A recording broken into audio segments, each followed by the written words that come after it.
Mwiriwe cyangwa se mwaramutse biterwa naho muherereye uko mubimenyereye ni ku Muravyo Gospel TV aho tugenda tubazanira amakuru atandukanye iyobokamana tuzana abahanzi b'ivyamamare benshi bakatubwira imvo n'imvano y'umuziki wabo cyangwa se amateka yabo mu muziki n'ibigwi byabo. Uyu munsi rero turi kumwe n'umutumirwa ndaza gusaba kugira ngo umutumirwa wacu no munsi atwibwire tubashe kumumenya batamuzi.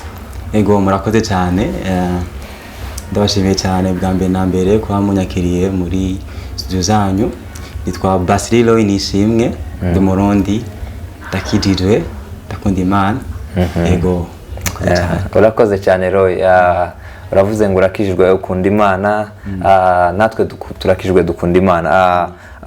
Roy watangira utwibwira mu buryo donc noneho atari amazina gusa tubwire umuziki wawe wawutangiye ryari, byaje gute kuko ngubu tugufite nk'umu artist.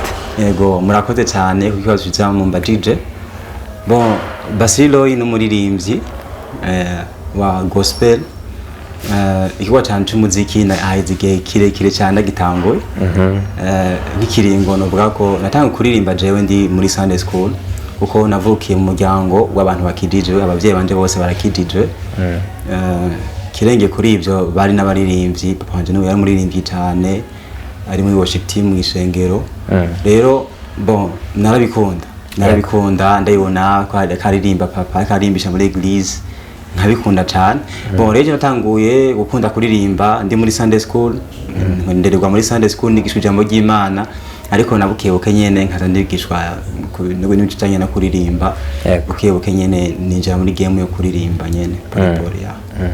Urakoze cyane. Aho wabikoreye ni mu gihugu cy'u Burundi nyene? Ya ni mu gihugu cy'u Burundi ya. Ego ko muri Kenya ndahamaze igihe gitoyi cyane, ntabwo ari igihe kirekire ndahamaze. Yego. Hari ibyo umuntu akora akabikora nka waruvuze ati nari muri Sunday school, ariko noneho kwinjira mu muziki wa gospel wabyinjiye mu ryari, hari ryari niba wibuka? Ego ndavyibuka cyane, sije ni kintu nashaka kwibagira.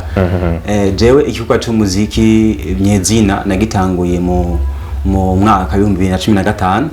None natanga kubikora nyene mu buryo nyene bw'ubunyamwuga. Yego. Bw'ubunyamwuga nyene cyatawose cyane. Nibyo ico gihe cyose naririmba mba muri Sunday school, ariko wikorotita menga nturitahura neza turayibona. Donc nturatahura umuhamagaro wawe ni ukimana ikuhamagarira, ariko hamwe no gukura mu ishengero no kweregwa no kwemera kuregwa piskura pisunjira mu by'Imana gose piswe n'urabona niki Imana yahamagariye. Nagiye gutaha neza umuhamagaro wanje muri 2015 aho ntangura nyene kubikora nyene nkabigize umwuga uko joining ama ministry atandukanye, ama band atandukanye y'umuziki. Yego. Okay, urakoze cyane. Aloy, indirimbo yawe ya mbere wakompoje cyangwa se iyo washize hanze bwa mbere, iyo ndirimbo yari imeze gute uyihimba? Yari ifitiye forme kuko urumva nibwo warukicinjira, ushobora kutubwira iyo ndirimbo yari imeze ite? Yego icyo kibazo gituma mwenze ni kibazo ndavyibuka kuko ndavyibuka ukuntu byari bimeze. Ndibuka igihe kimwe nanditse indirimbo hari muri 2010, niho nandika indirimbo yanje ya mbere itwengeje cyane. Ndibuka icyo gihe kimwe nanditse indirimbo nje kuyandika ndayiheza ndamuha mama ndetse niruka mama nanditse indirimbo. Ndavyibuka icyo gihe ugati wow wanditse indirimbo mpanumbe ndamuririmbira iri mu dukosa twishi kwa senda imenyereye, ariko arambwira wow wakoze indirimbo nziza, umuvyeyi mwiza nako cintege. Cyo ndamukundira mama wanje ntigiza ncintege uwo mwanya ati wow wakoze indirimbo nziza imeze neza, aca nafasha no kuyikosora. Rero ndabona ndabishoboye byoshoboka, reka nangwe nandike ntanga kwandika indirimbo jewe nyene ubwo buryo. Impamvu nari nkwaje ico kibazo abantu benshi akitangira ikintu mu byo kurusanga arimo gushidikanya ibi nakoze bimeze bite, ariko ahantu wayiririmbye bwa mbere wabonye abantu bayakiriye gute? Okay, urakoze cyane. Icyo gihe sinagiye kuyiririmba ahantu kuko nubwo nayanditse mu bwo buryo sinari bwitangure kwiyemera ko mbona ngenda kwine mu bantu, ariko nashangene mu bagenzi nagiye mu bagenzi banje twari kumwe ndakabaririmbira mbati yo urazi kuririmba ukameze neza, ariko nyene none ko bavyakira neza nyene ntivyari nabi. Yego yego. Urakoze. Ikindi kibazo nakubaza, kuva muri 2015 utangira kwinjira mu bunyamwuga, umuziki wari umaze kugera ahantu hakomeye, haba mu Rwanda, mu Burundi, ndetse muri bino bihugu duturanye mu Bugande ndetse na Kenya. Umuziki wa gospel wari umaze kugera ahantu hakomeye. Ese ni gute wumvishe ko ugomba kwinjira mu bantu bamaze gusa n'abateye imbere kuriya? Wabyumvishemo gute ko ugomba guhita winjira? Bon, ni kimwe nahereye kumvuga ubwa mbere. Ndibuka ico gihe byatanguye no kwitahura. Nkuko nabikubwiye, narabikora, nari muri eglise, narajoininze worship team muri eglise wacu, ariko sinari bwitahure neza. Bo rero ico gihe ca 2015 ndibuka nari mfise umufrere umwe nshimira cyane bitwa Martin. Niwe yanteye intege, arambwira Roy, wewe ukenda kubona ikintu, hari ikintu ndakubonamwo, wewe ndabona uva mu murindi mwiza, uririmba neza cyane, nta kuntu none Roy woza nka kwigisha kuvuza ama instrument, kwigisha kuririmba, ukazoba muririmbi nawe ukatangura kubikora. Ndibika ico gihe 2015 ntibwashike, hari mu 2010 2012 guco atangura aranyigisha. Hamare 2015 maze kuja muri secondary school, niho naca ntangura band na jewe yanje yitwa Soul Winners mu Burundi. Miga baririmbyi bamwe twitanga kwiga kuririmba, dukompoza, ntangura kujoininga ama concert, dutumirwa mu concert nyine twabagira mu gisagana yindimwo. Ntangura kubona wow, bya bintu birashobora gushoboka, birakunda, kuko twebwe uburyo je ndirimbamwo ndifuza kubona imitima y'abantu ikirakira. Yego, ndifuza kubona imitima y'abantu ikiraza kuri Kristo, kuko byo bisa n'iby'abandi mu gihe n'abandirimba kano kanya kugira ngo izina ryanje rya rurangiranwa. Kuko na Paulo yarabivuze neza mu gitabo yanditse, avuze ngo ntaco byo bimaze kora nk'ivyino si byose nkitwa icamamare, nkitwika ariko nkahomba ubugingo. Ico jewe kuje ikintu prefera ca mbere nuko hari imitima iza kuri Kristo, bice byo ndiko ndakora. Okay, muri Soul Winners wakoraga miki aho ngaho? Okay, muri Soul Winners na mu champion na umurongozi wo mugwi, ko nabwiye no mugwi natanguje kugira ngo dushe kwigiramo kuririmba, ndahiga umuntu training. Ubu nyine navuze twa Martin, umuntu nkunda cyane vraiment kandi nubaha naharabitse. Yego, aradufasha training, tanguranye kujoininga ama band. Je narimo rero nk'umuririmbyi ndirimba, nkongera nka murongozi wo mugwi. Aha, okay. Roy, uravuze ati nari muri Soul Winners, kandi aho ngaho uvuze ko wari umuririmbyi, ariko ndagira ngo udusobanurire umaze kuva muri Soul Winners, bisa naho hariho winjiye noneho muri career solo, uvuga ngo ngiye kuririmba nka Roy, ngiye ku giti canje. Ese uvuye aho ngaho wabanje guhimba indirimbo cyangwa wahise ujya muri studio direct wari umaze kuzigira? Byagenze gute aho ngaho? Bon, urakoze cyane. Bon, igihe nari muri Soul Winners, harageze igihe nja muri internat, uko nakubwiye ko nagize uwo mugwi ndi muri secondary school. Yo twarakoze ikibazo ndaba orienté muri internat. Rero ngeze muri internat rero naciye ntangwa rero kwandika indirimbo zanje zimwe ndazandika nkaca ndaziririmba muri public nyene, ko naciye ndanayirongora. Ngeze muri internat mbona abantu batanga kuzakira neza. Jobu umunsi wa mbere nija muri studio, byagenze gute? Nikindi ntahe nziza kandi nkora ku mutima, naje ndayibutse, ndashimira Imana yatumye nunguruka amaso cyane. Nibuka igihe kimwe naranditse indirimbo, ndakaririmbo nyene, ndandika indirimbo iri mu Gifaransa. Ndayanditse yitwa Je suis pardonné. Meje kuyandika ndayigenda ndirimba muri groupe, abantu barayikunda cyane. Bayikunze cyane, bambwira Roy, wewe ufite indirimbo nyinshi. Abanyeshuri nyene tubona muri internet namugati ufite indirimbo nyinshi kandi nziza zanditse neza, ko iki none utiyumvira ko zijana muri studio bazigafasha n'abandi benshi, batari twebwe gusa muri internet, ahubwo zigafasha n'abandi benshi cyane, benshi bo hanze. Ndavuga ati bon, je numva cyo genda naravyimba, numva nta imudi yo kuja muri studio ntara itabakirenga, ko numenga sindabibona neza, kuko kucibona nawe nyene yari kugitangura. Barambwira ati Roy, sasa wewe tuvuma tuguhigira amafaranga, wewe hakine wangahe? Ndayibuka udufaranga nyine bashaduha duterereke, badutororokanya abanyeshuri baduhiga bagati by'ukuri ntibikwiye umuririmba nyene ngaha tufa dutorayikanya amafaranga tugugende gusura indirimbo. Ndibuka bacyama udufaranga ndijana muri zo nyene isanzwe nyene yaho twari turi ngaho, ndimo ndayishira handa yisohora. Maze kuyisohora bon, numva nyene yagenze neza, ariko ibindirimbo nyene yo kwihira abanyeshuri nyene sinayikoze nk'indirimbo cyo abantu ngende nyene ngo ndayitange ku social media, kuri channel no kuri channel ya YouTube ntayiriko. yaba indirimbo nyine y'abagenzi banje ncanda yibaha abagenzi nyine abagenzi hagati yacu nyene ariko nyene yaranyuguriye amaso ndabona ati byukuri ne ukora ikintu kandi byukuri imitima y'abantu benshi bokira numva rero umutima ndawugize ndavuga ati bon reka renshiremo ingufu ntangore nandika ibintu byinjiremo neza hamegeye gishitse muri kintu kirasanzwe urakoze cyane ahangaho yari inshuro yawe ya mbere ugeze muri studio ese hari courage wahakuye cyangwa se wumvishe ucitse intege ko bitagenze neza wahakuye courage cyangwa wavuye ucitse intege bon ikibazo ni cyiza cyane ntibyigeze binshi intege na gatoya nivyo bya vrai ntibyagenze neza ko ndavyifuza ko ibintu vya mbere nyene indirimbo ya mbere uko biri kose nsoza neza ariko ntibyanciye intege byanyeretse ati nkoze cyane gose nkoze imana yije nkora cyane ndazi ibukurikirana bizogenda gute ngati nace ntangura kubisenga bugati imana ndafisi hari ibintu byinshi wazize muri jewe nari mfise indirimbo nyinshi maze kwandikira muri internet nyinshi cyane icyambere sinabona uburyo abantu buzova ngo muri studio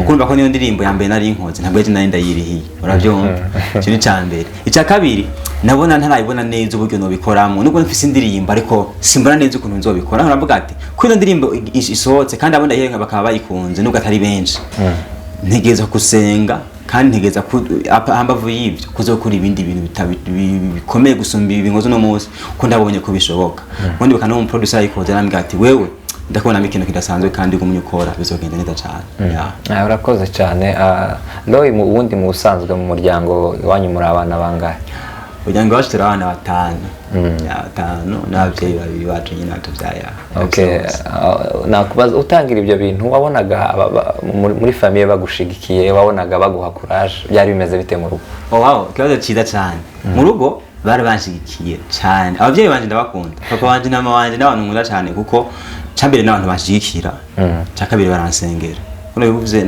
nuko nabakubwiye n'abantu bakijijwe rero baranshigikira cyane ndabakunda pe uko baranshigiye gati Roy ntucike intege ahubwo ndabona bizogenda neza indirimbo nubwo itari imeze neza rwose ariko arambwira ati wow bizoza baranshigikiye cyane pe marantera intege ntibigeze banca intege pe ahubwo bagumye banshigikira kandi azi ko nubura chansengera bwa ibintu bikorwa byanje bizogenda neza yes urakoze cyane Roy ndagira ngo usabe ufate inanga uze kuturirimbira ku ndirimbo wumva ishobora kuba yaragukozeho cyangwa se iyo wewe watekereza waririmba muri aka kanya kugira ngo abakunzi bawe aho baherereye ku isi bahatandukanye bagaragaze kumva ijwi rya Roy wenda bamwe baranagukumbuye ushobora kuturirimbira ndashaka kubikora yego murakoze cyane ndakunda kuririmba cyane n'igitari kuko niyo nshima yanje nkunda cyane ahantu hose nje ashobora kuyisiga yego ndashaka gutangura ku ndirimbo yanjye ya mbere nanditse ko iyo ndirimbo nyene najanye muri studio ya mbere natanguriye ku niyo ndirimbo kugira ngo nyene abantu bashobore kuyumva ko ndiko ndategura kwikora remix isohoka imeze neza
aha wa iyi ni indirimbo ya Roy yanditse yahereyeho, aravuze ngo twarababariwe, iyi ni appris de condamnation, nta rubanza tugifite. Mu by'ukuri wakoreshejwe n'Imana mwene data, urakoze cyane. Abantu turizera ko muhawe umugisha kandi mwumvishe Imana ibakora ku mutima kuri indirimbo ya Roy yahereyeho. Roy, ubu ngubu rero uri hano mu gihugu ca Kenya. Hano mu gihugu ca Kenya, Roy, watubwira ni yewe programme cyangwa se projet yakuzanye hano mu gihugu ca Kenya? Bon, jina muri Kenya ntaje gukora umuziki, niko nke cyari kirimo ariko ntibwo ari main. Mu bintu mpamvu zatumye nza muri Kenya, iki cyatumye nza ino muri Kenya naje nje kwiga ishuri rya missiology. Ego rero naraje ino ndayiga amezi 3, hanyuma napanga kushasubira mu Burundi. Panga kushasubira mu Burundi amezi 3 heze muri vacances. Vacances igira rero corona yamaze kuza, bacha dufungira ino nyene turafungwa nyene, nta gusubira inyuma. Cyababishama ko ngoma ngaha nyene ubu niho ndi. Arakoze cyane. Wahuriranye n'ibihe bigoranye bya corona, ese wabashije guhura n'abandi banyamuziki muraganira, kuko ino hatuye abarundi, hari abanyarwanda, hari n'abandi bantu mwabashe guhura muganira ku muziki cyangwa se mugirana ibihe bidasanzwe kubijyanye n'umuziki? Bon, ino maze kuva ku ishuri mva amezi 3 nkumva DJ nahuye n'abandi bantu ushaka kuvuga ururimi rumwe, numva ko byangoye cyane kuko nkiva ku ishuri nta muntu numwe twari tuzinanye, twarafere turi batatu tuvuye ku ishuri turavayo nyene tutanga kubabuza bwino nyene atabantu tuzinanye. Ariko Imana yacu n'umwizigirwa, nacu n'umwizigirwa cyane, yarankuje n'abagenzi. Ndashimira Imana ko by'ukuri ngana naronse abagenzi, sinanze mbere ko ndoshaka kuronka n'umuntu bazi usanga tuvugana n'ururimi basi rumwe. Ariko nasanze ari benshi, hari abanyarwanda, hari abarundi, hari abakongo, abakongomani, n'ukuri ni benshi kandi kuri tuvuga ururimi rumwe, tumeze neza by'ukuri. Imana yampaye inshuti, ndayishimira cyane. Umaze guhura n'abavandimwe birumvikana muraziranye, mwarabanye, hari abo mwabanye muvuga n'ururimi rumwe, ndumva byari ibyishimo. Ariko ku ruhande rw'umuziki watubwira ese kuri ubu ngubu nta projet runaka wayisugira mu gihugu ca Kenya cyangwa wahakoze, bimeze bite ku bijyanye n'umuziki? Bon, murakoze cyane gose kukazo ciza mu DJ. Bon, nubwo igihe mazi no muri Kenya ari gitoyi, ngaruka inyuma gatoyi nyene ndakubwira akantu gatoyi na kugashuganije mu kibazo neza nyezina. Nakubwiye ko ino muri Kenya na lisanse kuja nsubira inyuma y'amezi 3 muri vacances mu Burundi. Bitabaye nasubira inyuma, narumvise ncitse intege, numva ndacitse umutima bagatimana kubera ikigwa cebo batwugarana, kubera iki bidakunze ko nsubira inyuma. Rero cyese ndabona Imana gituma Imana ingumije ngaha, ariko ndabwira Imana nubuze impamvu mutumye ngoma ngaha muri Kenya, nubukizi cyo ntaconze. Rero ubugombe bwawe ku buzima bwanje bube. Rero kuko nyene bimaze kugenda guco, maze guhana abafrere nko nakubwiye nace nta bagura n'abagenzi, turicarana nyene turaganira, ntangura nkwa n'abanyamuziki. Gihe kimwe nari muhira rero, bon nari muhira mfise gitande ko turavuza, ndiko ndavuza nyene nkwa n'umufrere umwe nyene turaganira, ndamuririmbira akaririmbo nyene gasanzwe nyene, navuga ati kana karimbo kanje gasanzwe, mbwa ati kuko ndi mu tujana muri studio n'indirimbo nziza cyane, mbwa ati muri studio no n'ibintu bidashoboka, reka ibyo ntibikunda. Bon, arambwira ati birashoboka, aragenda arampuza no mu producer, turakora nyene akaririmbo bitorosha, ariko nyene turayikora. Nakosaka n'indirimbo ya projet y'indirimbo yaraheze, audio video ejo haheze twarishyize hanze. Nabona nashikizishikariza abantu ko boja kuyiraba bakayibita, by'ukuri ndazi ko ari Imana izovugana nabo biciye mu ndirimbo Ndahiriwe. Waruvuze ngo indirimbo yawe yitwa Ndahiriwe. Imana rero itanze indirimbo ni urazi ni nka gift bivuye ku Mana igomba kuministeringa ku mitima y'abantu. Iyo ndirimbo wayanditse uri mu yihe mood, cyangwa se ni indirimbo ivuga kuki, irimo irihe hishurirwa mu by'ukuri? Wow, very nice question. Imana igumukije cyane. Indirimbo Ndahiriwe ni indirimbo nahawe ndi muri interna. Nigihe kimenye nari muri interna, ndi mu bihe byiza n'Imana, icugiye nari mu minsi y'amasengesho, nari muri fasting. Rero ndiko ndasenga, ndahantu mfise gitaha ndiko ndasenga, numva nyene indirimbo ijambo ntaje indirimbo haje ijambo Ndahiriwe, numva nyene biraje muri jewe, biragutse Imana irabyaguye, cyenda tora gitari. Numva nyene amajambo araje ntangura kwandika. Rero message irimo mu ndirimbo Ndahiriwe imeze guca.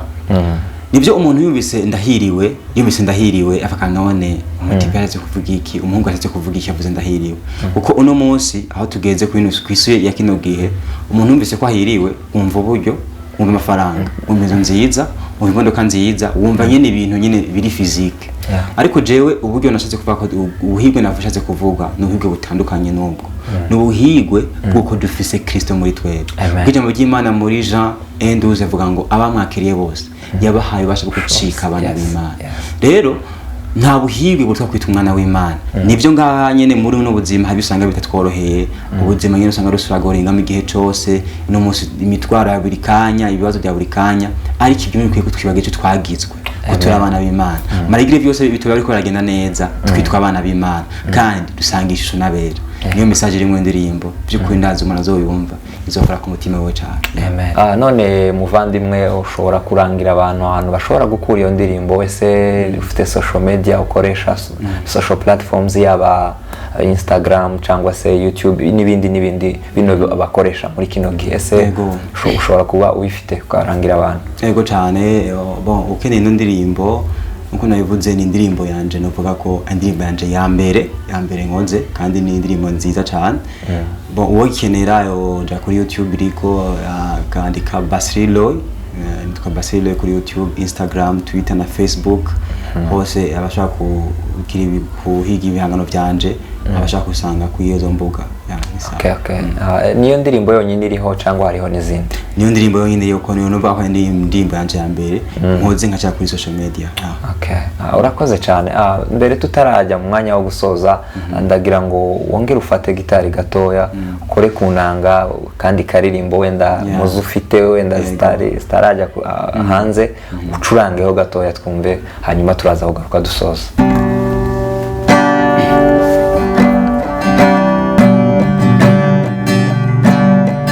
Ndashima Kristo aba muri jye,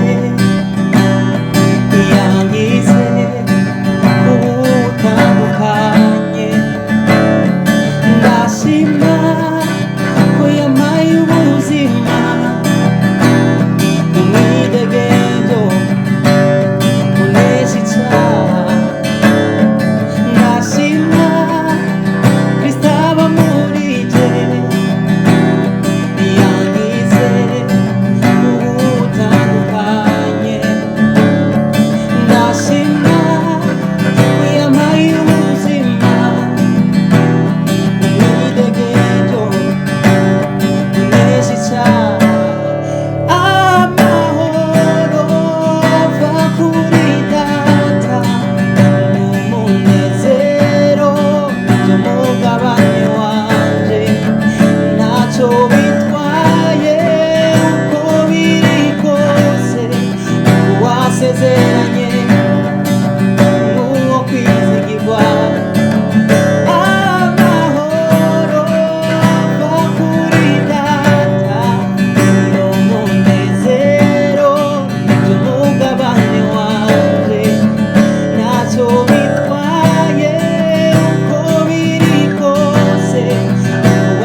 biri kose, uko bimeze kose, uri Imana itabesha.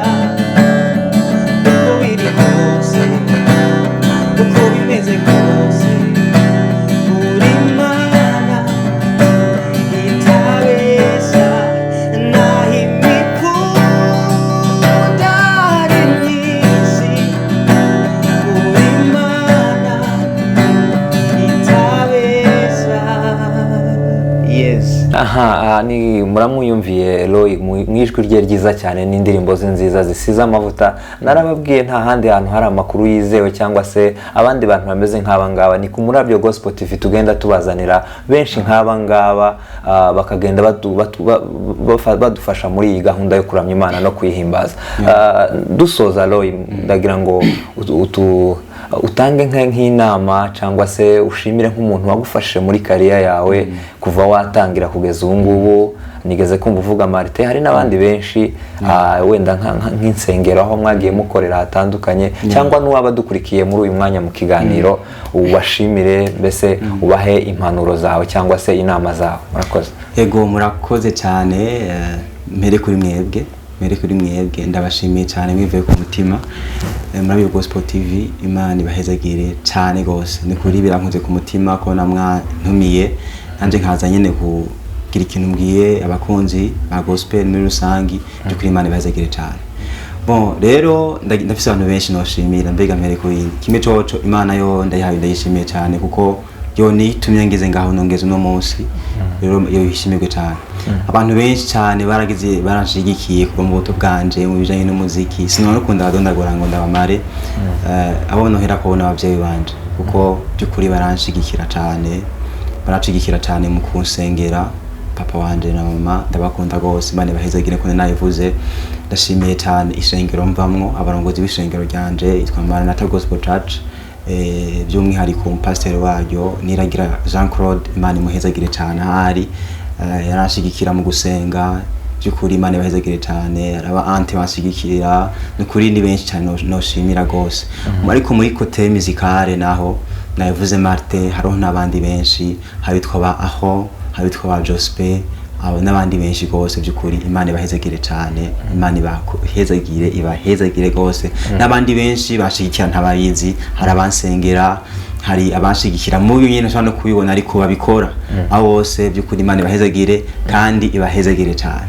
Yego sinokibagira gushimira studio yafashije ko ino ndirimbo, ndashimiye studio yafashije no mu producer yafashije ni Poloni na studio yiwe yitwa Anthem Records. Ndashimiye cyane na abo bakoze ama audio, studio nayo yakoze video ni wa Tulivu Films, nawe ndabashimiye cyane kuga video nziza y'ubwiza bankoreye, kuri Imana ibahezagire cyane. Nabo abakoze abashigikiye kugira ngo ikigwa c'indirimbo kije hanze, abavugije bitwa basobaga n'abandi, Imana ibahezagire cyane byukuri, Imana ibahezagire cyane kose. Bari badukurikiye bavandimwe, murazi neza kuko tugenda tuzana abameze nk'aba ngaba benshi. Muvandimwe yavuze ko channel yiwe yitwa Best Leroy, ushobora kuja kuri YouTube ukareba indirimbo yiwe, ndetse ahangaha munsi y'iki kiganiro ushobora kubonaho link yiwe ukaba wahita direct kureba ibihangano byiwe. Rero turabashimiye abari badukurikiye, tubabwira tuti shalom shalom, kandi tuzagenda tubazanira benshi nk'aba ngaba. Imana ibaha umugisha cyane. Murakoze cyane.